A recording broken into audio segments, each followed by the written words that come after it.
Mga kasirin, nandito na naman tayo sa isang bagong episode ng inyong paboritong confession show.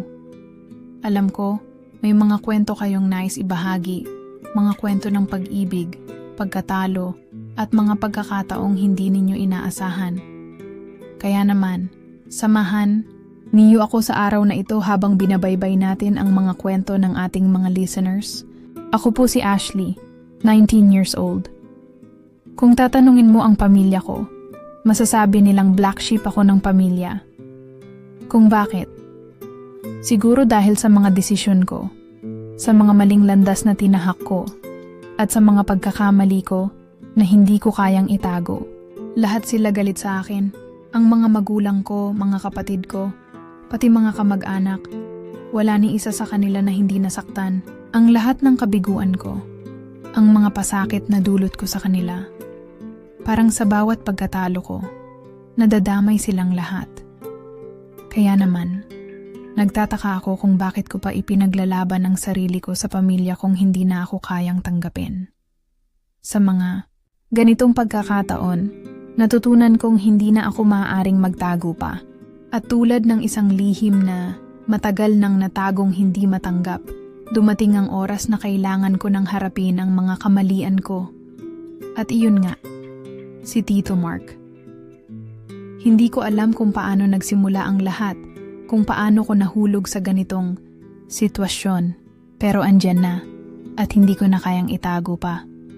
Puno ako ng takot at panghihinayang, pero ang kailangan ko lang gawin ay magsalita at sabihin ang buong katotohanan.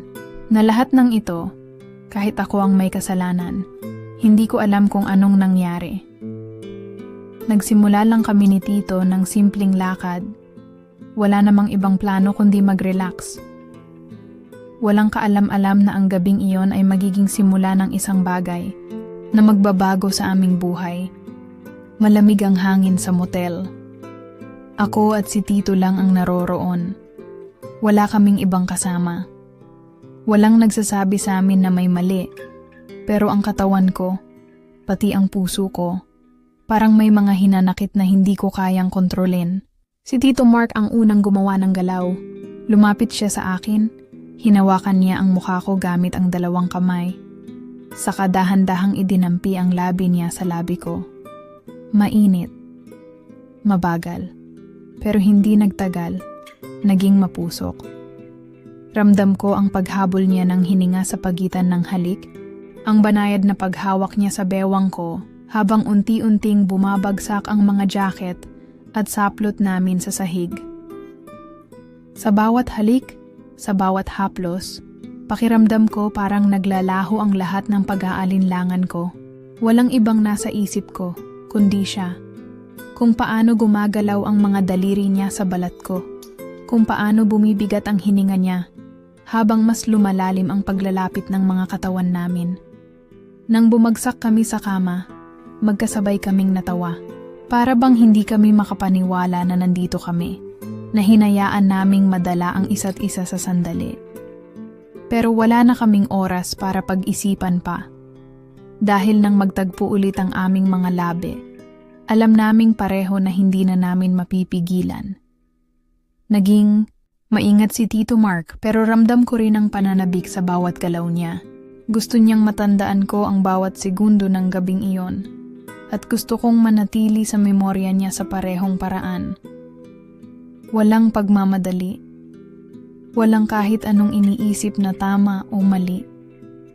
Ang tanging mahalaga lang sa gabing iyon ay ang paraan ng pagyakap niya sa akin, ang pagdampi ng labi niya sa balat ko, at ang paraan ng pagsasama namin na parang matagal na naming gustong mangyari ito. At nang matapos ang lahat, hindi lang basta pagod ang naramdaman ko. May kung anong lumukob sa akin. Isang pakiramdam ng pagiging buo, kahit panandalian lang. Nakahiga kami, nakabalot sa mga kumot, habang hinahabol ang aming hininga. Hindi kami nagmamadaling bumangon. Tahimik lang kami, pero ramdam ko ang init ng katawan niya sa tabi ko. Nang linggunin ko siya, nakatingin siya sa kisame, parang may iniisip. Hindi ko malaman kung ano ang nararamdaman ko. Takot, libog, panghihinayang, at mga saloobin na hindi ko matanggap. DJ Serene, hindi ko alam kung anong nangyari sa amin. Yan ang mga salitang paulit-ulit kong binibigkas sa sarili ko habang pinagmamasdan ko ang mga mata ng pamilya ko sa harap ko. Parang hindi nila matanggap ang lahat ng ito. Pero ito ang katotohanan. Sabi ko na lang, hindi na alam kung paano mag-apologize, kung paano ipaliwanag. Hindi ko kayang sabihin na wala akong kasalanan. Hindi ko kayang sabihin na hindi ko naman intensyon na mangyari iyon. Ang sakit sa dibdib ko at ang hindi ko alam ay kung paano ko aaminin sa kanila na ganito ang nangyari. Kung paano ko haharapin ang lahat ng ito. Kung paano ko itatama ang mga pagkakamali ko. At kung paano ko ipaliwanag ang gabing iyon. At ngayong andiyan ako, harap-harapang nagkakaroon ng pagkakataon na magbukas. Nagdadalawang isip pa ako. Kung tatanggapin ba nila ako. Muli, ang pamilya ko, na sa tingin ko ay mawawala na sa buhay ko. Hindi ko alam kung kakayanin ko pang ipagpatuloy ang laban ko para sa kanila. Yun lang ang tanging alam kong alam ko. Tinutukso ko na naman ang sarili ko na baka balang araw ay may magbago. At baka, sa huli, madadala ko sila sa akin. Bago pa man ang lahat ng nangyari, masasabi ko na medyo mahirap na ang buhay namin. Palaging may problema sa pera, laging may hindi pagkakaunawaan. At sa mga pagkakataong iyon, ako na lang ang hindi umaasang magiging maayos pa ang lahat. Hindi ko masisisi ang mga magulang ko. Mabuti naman sila. Pero sa dami ng mga galit nila sa akin, ang pinakamasakit ay yung pakiramdam na hindi nila ako naiintindihan. Laging ganon. Parang hindi ko matugunan ang expectations nila. At sa tuwing ako'y nagkakamali, lahat ng galit nila ay para sa akin lang. Hindi ko rin alam kung paano ko sisimulan ang hindi nila pagkakaintindi sa mga nararamdaman ko. Kaya ako, sanay na sa hirap at problema, puno ng tampuhan, puno ng mga hindi pagkakaunawaan. Palaging may tension sa bahay, parang hindi ako pinapansin. Parang ako lang ang laging nagiging sanhi ng gulo. Hanggang dumating si Tito Mark. Siya ang pinsan ni Mama at palaging siya ang kausap nila. Dahil sa relasyon nila, palaging siya sa bahay at sa bawat pagbisita niya, palaging naroroon. Si Tito Mark, may mga bagay na mahirap intindihin. Minsan mabait, minsan matigas ang puso. Laking saksi ako sa relasyon nila ni Mama at Papa. Alam ko na may mga pagkukulang siya. Pero hindi ko alam kung paano naging ganito ang lahat ng nangyari sa amin. Hindi ko rin noon maiwasang magtaka kung bakit palaging nandyan si Tito. Kung bakit siya laging kasama. Sa tingin ko, hindi ko naman siya masyadong naiintindihan. Kung tutuusin, parang may distance pa nga siya sa mga magulang ko. Para bang may mga bagay na hindi ko kayang ipaliwanag. Pero sa kabila ng lahat ng iyon, siya pa rin ang laging naroroon sa mga importanteng pagkakataon. Siguro, kaya ko rin siyang madalas nakikita, kahit hindi ko pa napapansin kung anong klaseng relasyon mayroon kami. Nagsimula ito sa isang simpleng araw. Nagkataon na si Tito Mark at ako lang ang nasa bahay. At napagdesisyonan naming mag-out of city, mag-relax, maglibang. Wala kaming ibang naiisip kundi makapag-hangout, makalimot sa lahat ng pressure ng buhay. Isa lang itong simpleng lakad. Wala akong pakialam sa mga pwedeng mangyari. Akala ko, magkakaroon kami ng pagkakataon para makapagpahinga at mag-enjoy lang. Hanggang sa isang gabi, nagdesisyon kaming mag-check-in sa isang motel. Hindi ko rin alam kung bakit kami nagdesisyon. Pero parang wala namang ibang lugar na maaari naming tahakin. Sabi ko sa sarili ko, Wala naman siguro masama kung magpahinga lang kami, di ba? Walang ibang naiisip kundi makapag-relax at mapawi ang tensyon sa katawan. Tanging ang gabing iyon ang tanging dahilan kung bakit kami andoon. Walang ibang dahilan kundi ang magpakasaya, magpahinga.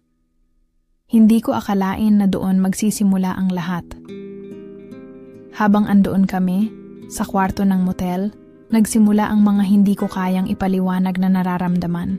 Iba ang hangin, iba ang init. Para bang ang bawat galaw, ang bawat hinga ay may kahulugan. At habang ako ay nakatingin sa mga mata ni Tito, unti-unting nagbago ang mga bagay.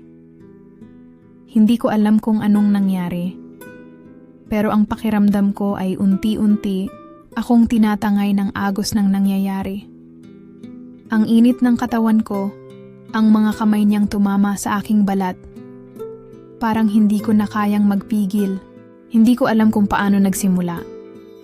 Pero parang ang lahat ng emosyon ko ay napuno ng matinding tensyon at pagkakasalimuot. Hindi ko rin alam kung si Tito ba ay naiisip din ito o kung parang wala lang sa kanya ang lahat ng ito. Hindi ko na mawari kung anong nangyari. Pero isang bagay ang sigurado ko. Nang magkasama kami sa kwarto ng motel, nagbago ang lahat. Ang mga galaw niya, ang mga titig niya, pati na ang mga maliliit na kilos. Nagdulot ng init na hindi ko kayang ipaliwanag. Hindi ko alam kung ito ba ay isang pagkakamali o isang pagkakataon na hindi ko kayang alisin sa aking isipan. At doon nagsimula ang lahat ng hindi ko kayang aminin noon. Hindi ko rin alam kung bakit. Pero si Tito ay parang walang ginawang mali. Para bang sumabay na lang siya sa nangyayari. Walang pagdududa. Walang alinlangan. Ang hirap tanggapin. Pero ang katotohanan, nagbago na ang lahat. Iba na ang lahat ng nararamdaman ko. Hindi ko alam kung anong reaksyon ko nang magising ako sa umaga. Hindi ko kayang tingnan si Tito. Ang mga mata niya, puno ng guilt at takot, at ang pakiramdam ko ay parang lumulubog ako sa lupa. Ang bawat galaw ko, parang mabigat, parang hindi ko alam kung paano magpapatuloy. Ashley, anong nangyari? Tanong niya habang hindi makatingin sa akin. Ang boses niya, malumanay, ngunit puno ng takot. Hindi ko siya kayang sagutin kaagad. Parang ako na lang ang natutulala. Ang utak ko, napuno ng tanong. Naramdaman ko na may mali. May malaking mali. Pero hindi ko kayang tanggapin na sa isang pagkakamali, nagbago ang lahat. Nasa isip ko, paano kami nakarating dito? Bakit kami nandito, sa isang motel, na hindi namin dapat puntahan? Ang lahat ng nangyari, parang isang masalimuot na panaginip na hindi ko kayang gisingin. Pero ang pinakamalaking tanong na wala akong sagot, ay kung bakit ko siya tiningnan sa ganitong paraan. At kung paano ko kayang i-accept ang lahat ng nararamdaman ko ngayon. Hindi ko rin kayang ibalik sa dati ang lahat dahil alam kong hindi na maaaring maging pareho ang lahat ng nangyari.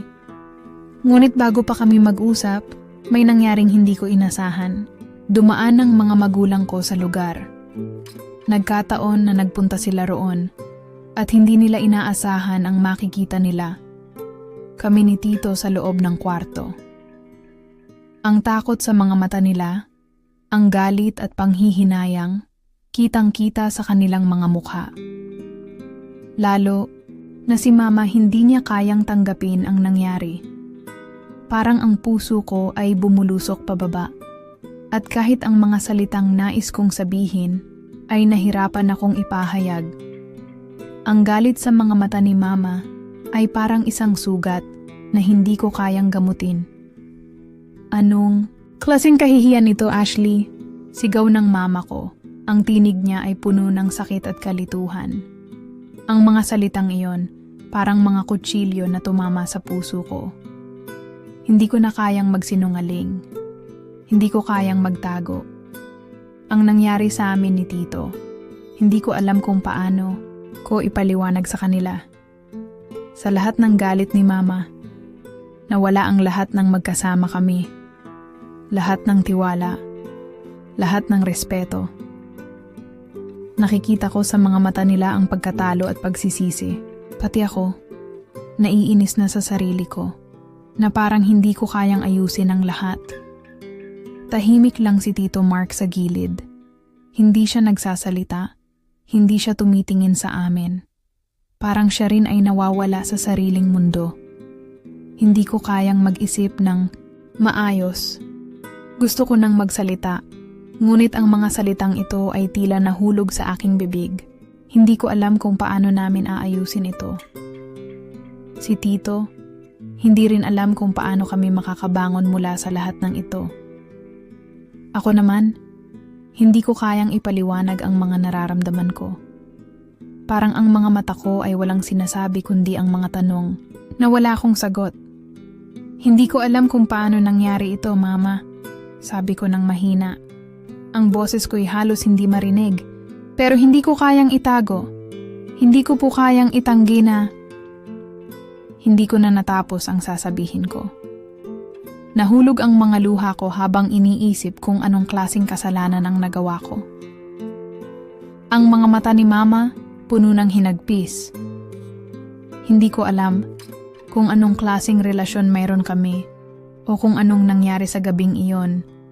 Pero ang nararamdaman ko ay hindi ko kayang ipaliwanag pa. Si Tito Mark, tahimik lang. Hindi siya tumitingin. Hindi nagsasalita. Ang katahimikan niya ay masakit para sa akin, si Tito, na hindi ko alam kung paano siya magpapaliwanag. Hindi ko alam kung may kasalanan ba siya sa nangyari o kung paano namin aayusin ang lahat ng ito. Ang tanging alam ko, kailangan ko siyang tulungan, pero paano ko gagawin iyon? Parang lahat ng nangyari ay isang malaking pagkakamali na hindi ko kayang baguhin. Hindi ko alam kung paano ko sisimulan ang lahat o kung paano ko sasabihin sa kanila ang buong katotohanan. Buti na lang at si Tito, hindi siya umimik. Wala siyang ginawang paliwanag. Parang nakikita ko sa mga mata niya na nahulog din siya sa bitag ng nangyari. Hindi niya alam kung paano matutulungan ako. Kung paano kami makakabangon. Ang hirap tanggapin na kami na lang, na hindi ko kayang aminin ang lahat ng ito. At sa huli, sa gitna ng galit at panghihinayang, ako at si Tito, parehong tahimik. Parang natigil ang mundo sa paligid namin. Parang andyan kami, hindi makasagot, hindi makapagsalita. Gusto kong baguhin ang lahat, pero parang hindi ko kayang itama. Dahil sa gabing iyon, ang lahat ng naiwan sa buhay ko ay parang naglaho. Ang pamilya ko, lalo na ang mga magulang ko, hindi ko na kayang i-face. Ang galit nila sa akin ay parang naging apoy na patuloy na nagliliyab. Ang lahat ng mga salitang binitiwan nila parang mga pako na tumusok sa puso ko. Ang sinabi nila, hindi ka na namin kaya pang suportahan, ay parang palasong tumama sa dibdib ko. Hindi ko na kayang tanggapin. Hindi ko alam kung anong mararamdaman ko. Gusto ko pa bang makipag-ayos sa kanila? O tanggapin ko na lang ang lahat ng paratang at batiko sa buhay ko? Hinahanap ko ang mga dahilan kung bakit ang lahat ng ito ay nangyari. Gusto kong magtago mula sa lahat ng galit na natamo ko. Ngunit, sa kabila ng lahat ng iyon, may isang tao na patuloy na nagsusuporta sa akin. Si Tito Mark. Wala akong ibang nakitang tao na kasing tapat sa akin bilang siya. Hindi ko alam kung bakit, pero siya lang ang naiwan sa tabi ko. Siya lang ang hindi umalis nang madama niyang nahulog ako sa isang pagkakamali na mahirap ayusin. Kahit na alam ko ang mga bagay na nagbago sa buhay namin, hindi siya umiwas. Si Tito Mark, kahit na siya rin ay nahihirapan, patuloy pa rin ang kanyang pagsuporta. Tinulungan niya ako magpatuloy. Ipinaliwanag sa akin kung paano kami magkakasama sa mga nangyari. at ipinagpatuloy niyang ipaliwanag ang mga pagkakamali ko. Sabi niya, "Ashley, kung hindi kita tutulungan, paano ka makakabangon?" Hindi ko na alam kung anong mararamdaman ko. Si Tito, hindi ko rin alam kung paano kami makaka-move on mula sa lahat ng ito. Pero sigurado akong hindi ko kayang mag-isa. Ang hirap tanggapin, ngunit may mga pagkakataong mas madaling magpatuloy kung may kasama kang handang tumulong. Kaya, kahit na may mga tanong at hinagpis sa puso ko, tinanggap ko ang tulong ni Tito. Wala na akong ibang mga taong tumulong sa akin, maliban kay Tito Mark. Ang lahat ng galit, ang mga tinig na nagsasabing hindi ako karapat-dapat, lahat ng ito ay naaalala ko sa bawat minuto ng araw. Hindi ko kayang mag-isa, kaya't patuloy kong pinipili si Tito. Hindi ko alam kung anong mangyayari sa amin o kung ano ang magiging kahinatnan ng lahat ng ito. Pero si Tito, siya lang ang may lakas ng loob na magsalita at magpakita ng malasakit sa akin. Ngunit, sa kabila ng lahat ng tulong at pag-unawa ni Tito, hindi ko pa rin matanggap ang mga nararamdaman ko, ang mga magulang ko, hindi ko na kayang makausap. Ang sakit ng mawalan ng tiwala sa mga taong akala ko'y magiging sandalan ko. At kahit na si Tito Mark ay patuloy na nandyan, ang mga tanong ko tungkol sa mga nangyari ay patuloy na naglalaro sa aking isipan. Hindi ko alam kung saan kami patutungo o kung ang mga bagay na nararamdaman ko ay dapat bang tanggapin ko na lang. Ang bawat araw parang lumilipas ng mabigat. Hindi ko kayang bawiin ang mga nangyari at hindi ko kayang baguhin ang mga naging desisyon ko.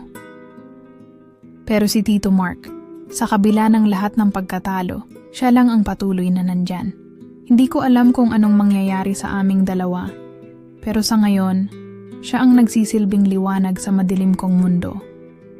Hindi ko alam kung ang mga pagkakamali namin ay may kahulugan pa, o kung ang lahat ng ito ay magiging isang bahagi na lang ng aming buhay na hindi na mababawi.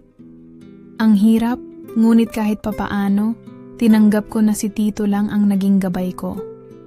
Ngunit may mga pagkakataong nananabik pa rin ako sa mga pagkakataong sana ay hindi na lang nangyari ang lahat. Habang ang buhay ko ay unti-unting nawawala sa aking mga kamay, nagkaroon ako ng pagkakataon na mag-isip. Lahat ng nangyari, parang umaabot sa mga puntos na hindi ko na kayang baguhin.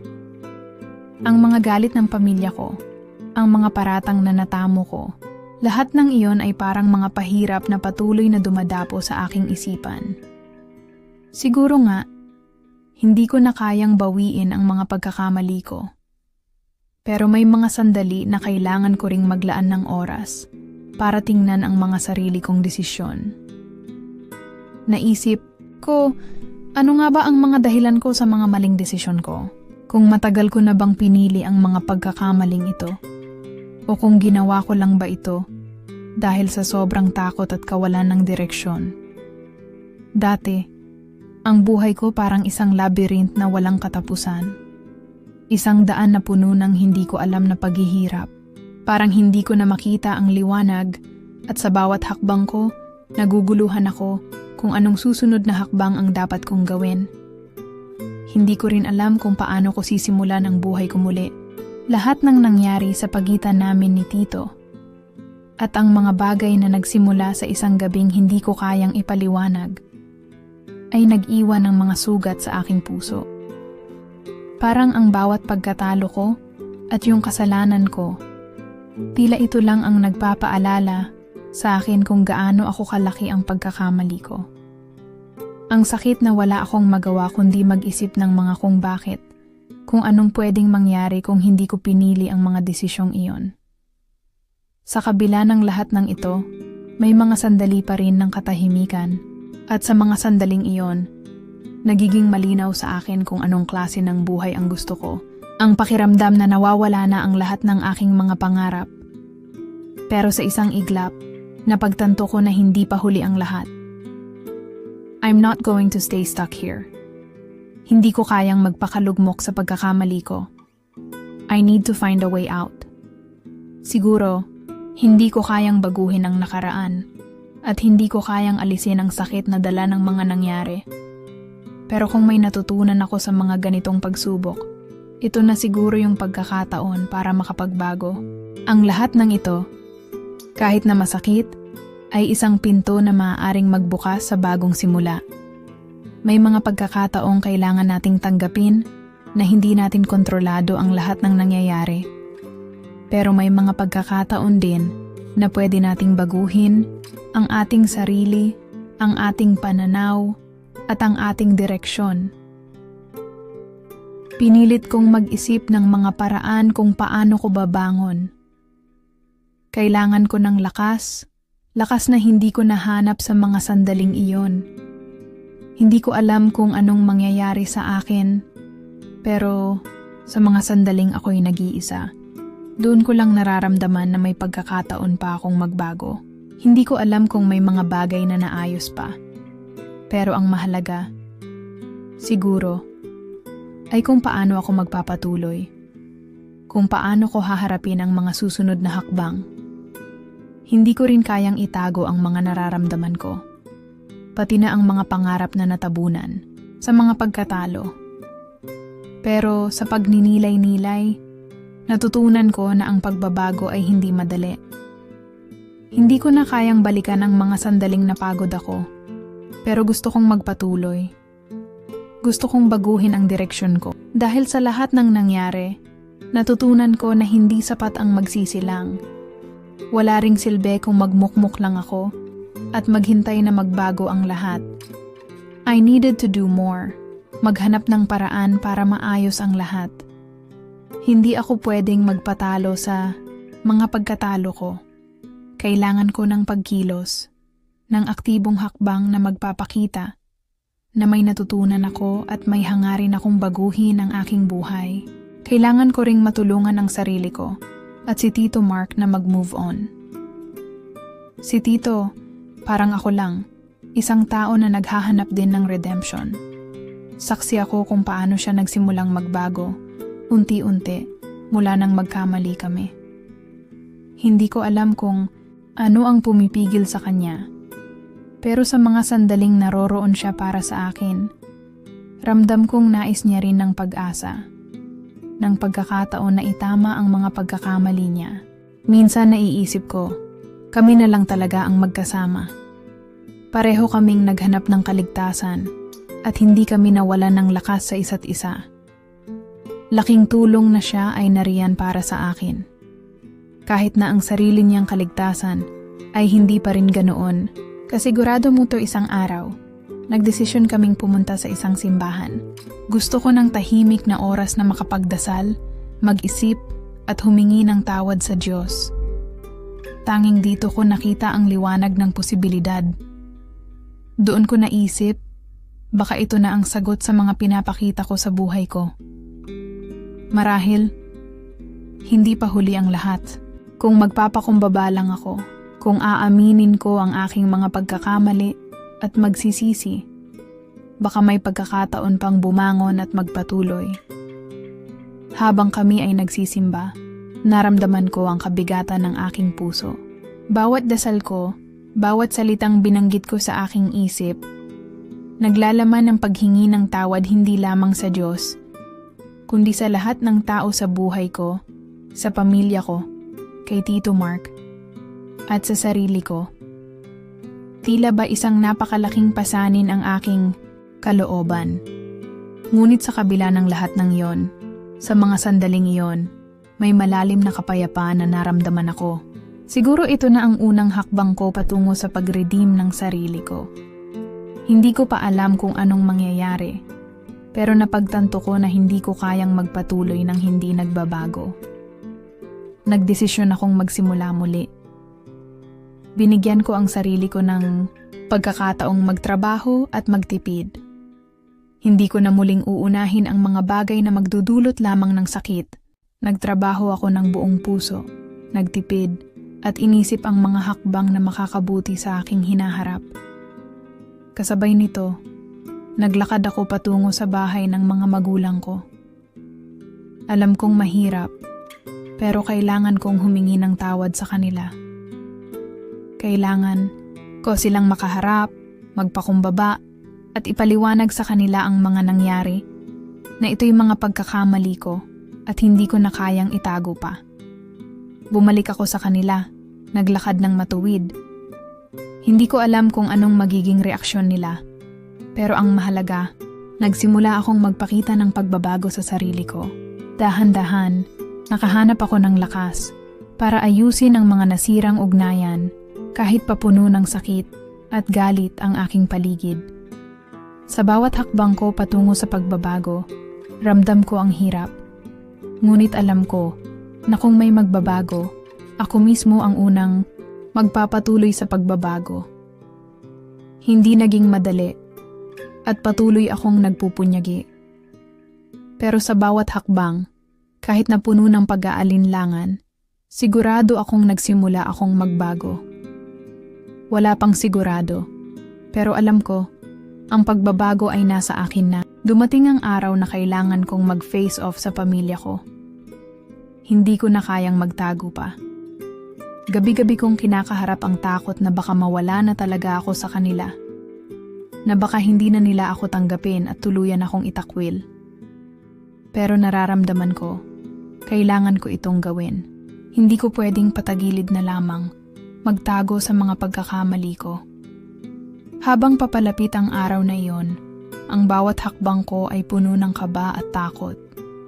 Naisip ko, kung ang galit nila ay hindi ko kayang baguhin, sana kahit konti, makuha ko man lang ang kanilang pag-unawa.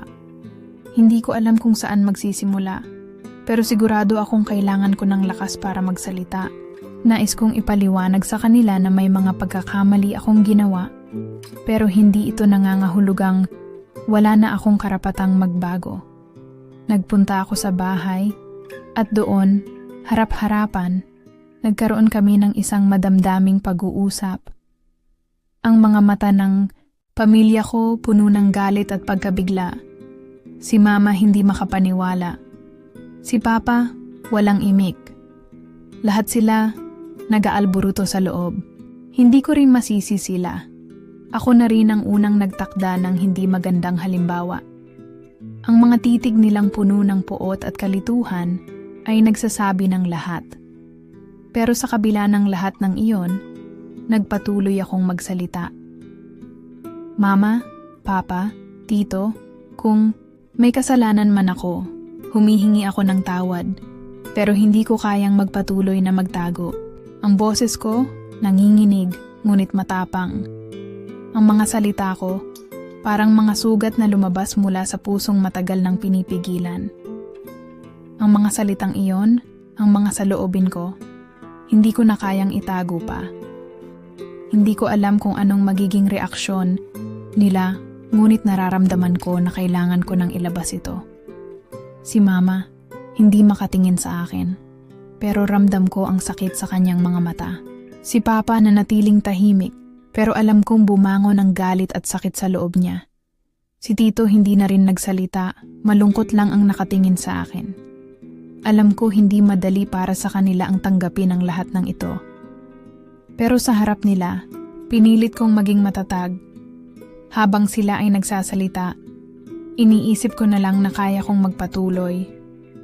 Hindi ko alam kung ano ang magiging resulta ng pag-uusap namin, kung kaya ko pang maayos ang lahat. Pero ang alam ko lang, hindi ko pwedeng itago ang katotohanan. Ang galit nila, ang sakit nila, hindi ko na maitatago. Kailangan kong lumaban para sa sarili ko, para sa kanila. Sa huling sandali ng aming pag-uusap, nagkaroon kami ng pagkakataon na magkaintindihan, kahit pasaglit lang. Ngunit sa huli, ang pakiramdam ko ay hindi pa tapos ang laban. Hindi ko pa alam kung paano ko magagampanan ang mga susunod na hakbang ko, ngunit alam kong sa kabila ng lahat ng sakit, kailangan kong magpatuloy at sa lahat ng mga pagsubok na dumaan, natutunan kong ang pagbabago ay hindi madali. Minsan, pakiramdam ko, Hindi ko na alam kung anong direksyon ang tatahakin ko. May mga pagkakataon na hindi ko maintindihan ang sarili ko. Hindi ko alam kung tama ba ang mga desisyon ko. Pero sa huli, natutunan ko na ang buhay ay hindi palaging makakamtan sa tamang paraan o sa mabilis na paraan. Minsan, kailangan mo ring dumaan sa matinding hirap bago mo makita ang liwanag. Ang mga pagkakamali ko ay magiging parte ng aking kwento. Walang makakapagpabalik sa mga sandaling iyon at sa bawat hakbang, dama ko ang bigat ng aking mga desisyon. Ang mga ito ay bahagi ng aking paglago, kahit na masakit. Hindi ko na kayang takasan pa. Ngunit sa pagdaan ng panahon, natutunan ko na magpatawad, hindi lang sa iba, kundi sa sarili ko. Dahil kung hindi ko matutunang magpatawad, hindi ko rin kayang magpatuloy. Si Tito Mark, pati ang pamilya ko, nagsimula kaming maghilom.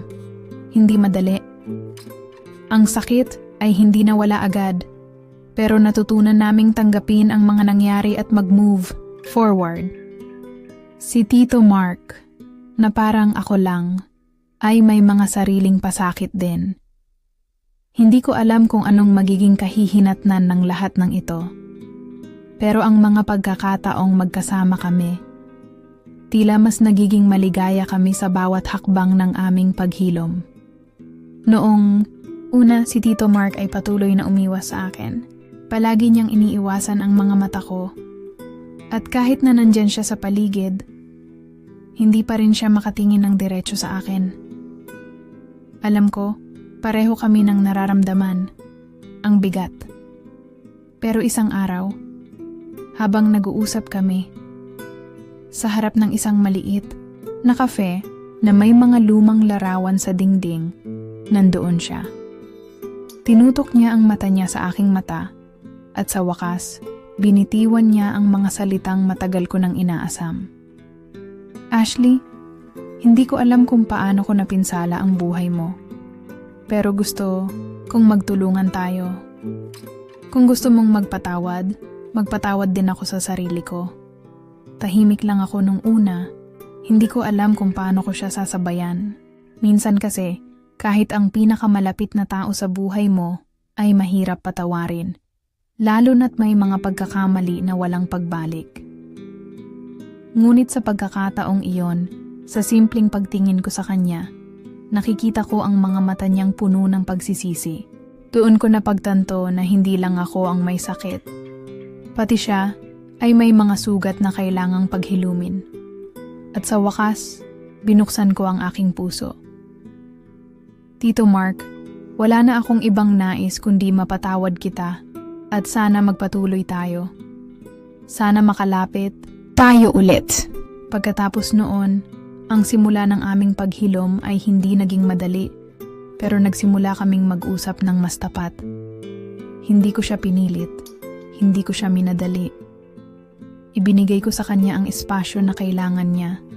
At sa kabila ng lahat ng sakit na dulot ng aming nakaraan, unti-unti kaming nagsimulang magpatuloy.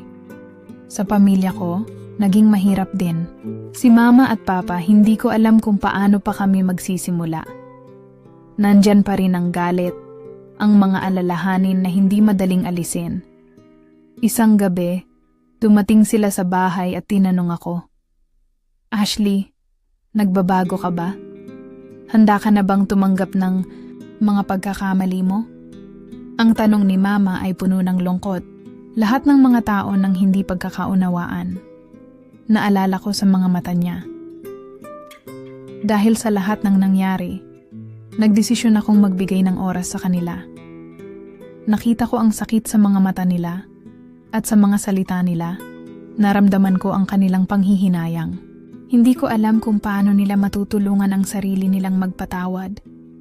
Ngunit sinabi ko sa kanila, Mama, Papa, handa akong magbago. Huwag niyo akong iwasan. Kung magkakaroon tayo ng pagkakataon na maghilom, magsimula tayo sa mga simpleng bagay. Ang pinakamahirap ay ang magpatuloy, ngunit kailangan ko na. Minsan, ang pinakamaliit na hakbang ay siyang pinakamalaking tagumpay.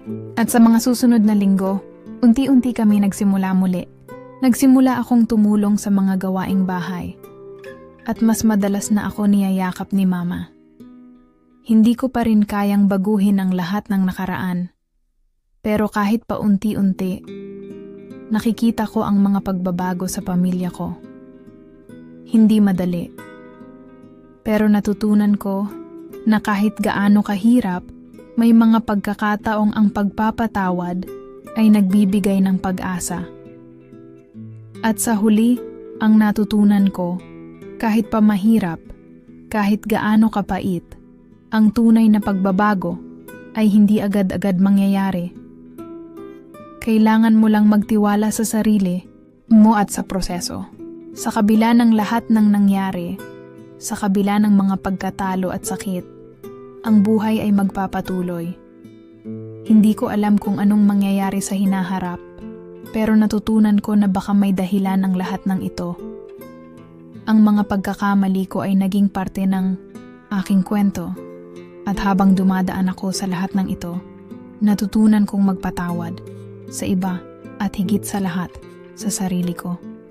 The future is still mine to shape. At diyan nagtatapos ang ating episode ngayong araw, mga kasirin. Salamat sa inyong pakikinig at pagbabahagi ng mga kwento ng inyong buhay. Laging tandaan, kahit anong mangyari, laging may bukas at pagkakataon para magbago.